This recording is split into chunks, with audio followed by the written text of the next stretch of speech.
Each year, the Home Baking Association recognizes an outstanding baking educator. And for us, a baking educator can be anyone. You don't have to be in a classroom.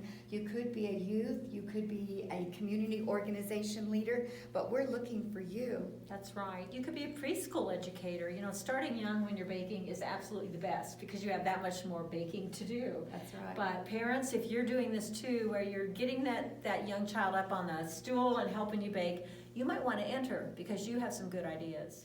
On behalf of the Home Baking Association Educator Award Committee, I'm happy to present Cheryl Doyle and Luann Mose on the 2018 Educator Award winner. Congratulations, Cheryl, and to Luann. Thank you so much for honoring us with this award.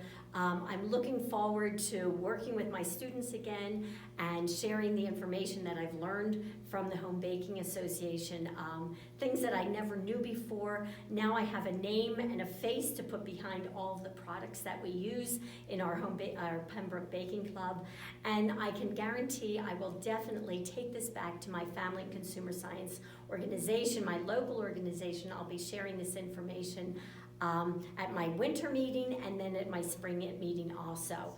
The deadline is March 31st. Go to homebaking.org. You can find winners of past years, and we invite you. We're looking for your lesson.